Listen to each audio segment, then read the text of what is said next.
first of all, thanks for having me. It's been a lot. There's a lot of travel. It was something I wanted to work on the start of the year, was learn how to play golf at different venues. First time being out of the country was last year at the Cabo event. And fortunate enough to go to Scotland, represent the United States and Dubai, and then I've actually got a PGA Tour event. I'm going to Bermuda in about a month and a half. But it's been a lot, and it's something that I dream about. That's what I work towards, is to to hold some of the trophies that I've been fortunate enough to hold. And yeah, Coach he's been a great helping me with some of the noise that's been thrown my way, and all of it's good. But yeah, it's been a great little I wouldn't call it a break, but to get back and to put on the crimson and play golf for the University of Alabama. It's been a good little time here. All right, thanks. Just go ahead and raise your hand if you have a question. We'll get a mic over to you. Start with Nick Kelly right here in front. Yeah, what's through all of that? What's been maybe the coolest or most special moment for you that stuck with you the most? I would say, for me, it was probably the Walker Cup at Scotland. That was my main goal. I circled it on my calendar 2 years ago. I've got a golf ball from the first Walker Cup. It's something representing the United States is something that's been really close to me for a long time. Especially at Scotland or at St. Andrews, the home of golf, and representing that, and then having my name announced representing the United States was something that it's always going to be probably one of the top memories for me. Jump to Katie on the left side of the room. You talked about it not really being a break, but how are you balancing right now doing all this international stuff with still competing for Alabama? Why is it important for you to still kind of rep the A? Yeah, I think, and I'll mention Coach Sewell again. It's something that he's done a really good job with me, and I'm trying to work on it, is just to be my age. I'm 19.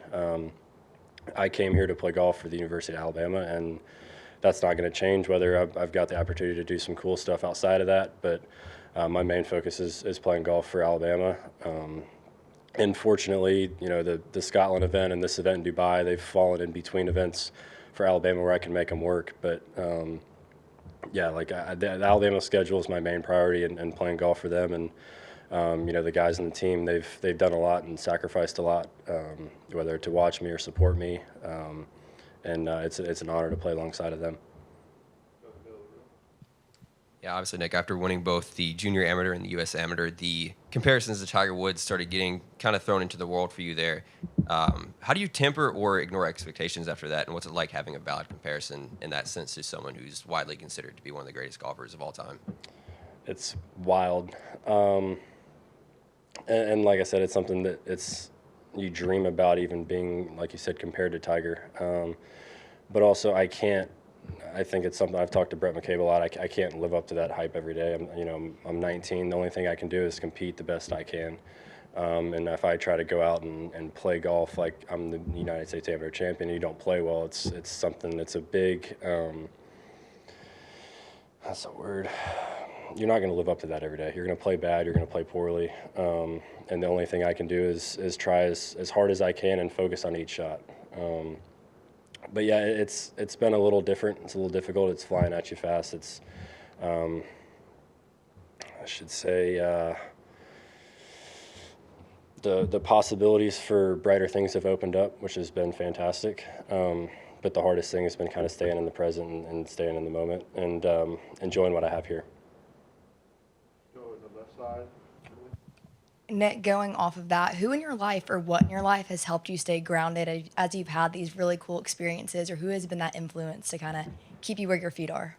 Coach Sewell, for sure. He's been that person for me for a long time. He's known me since I was, Coach, 7 or 8, 9, when he first started recruiting me. He was the first coach to recruit me. I always wanted to play golf here, and he's obviously, his track record speaks for itself. He's one of the most, if not the most, accomplished coach in all of golf. And he's seen some of the world's best, and for him to kind of guide me in the right direction, it makes me have confidence not only in him but in myself as well. Any other questions for Nick? Do a couple more, but let's get right back. I appreciate you being here. I love golf just as much as the next person. Do you see a huge difference between the way the greens run when you're, out of the country in here, and what's been the most challenging golf course that you've played at so far? Yeah, it's really different.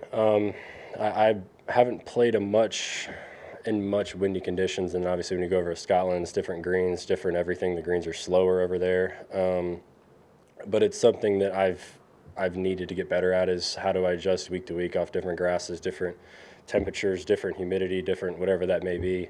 And like I said, it's something that you don't have much time to adjust. You've got 3 days learning a golf course, and then.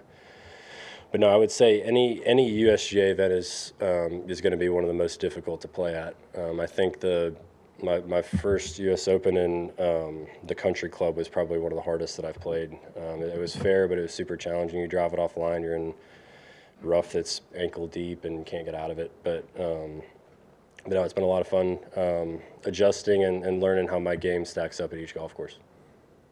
Two more left side, Katie. And then we'll finish. You talked about your teammates a little bit earlier. What did it mean to have them fly out for that last round at the U.S. Amateur and just kind of their support through this whole process for you, wherever you kind of are?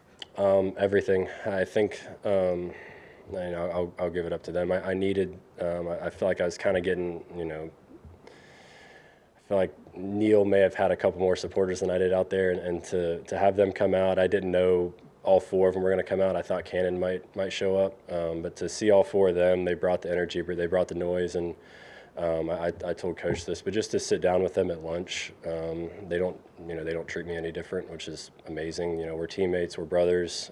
Just to have them there, it kind of calmed me down a little bit, and through this whole process, they still make fun of me every day, and just to travel with them week to week, it's. Like I said, it's an honor to play alongside of them, and I wouldn't want it any other way. All right, this will be the last question. You're good? Okay, Nick, you're good. Thank you. Perfect. Thank you, guys. Coach, you will bring you up.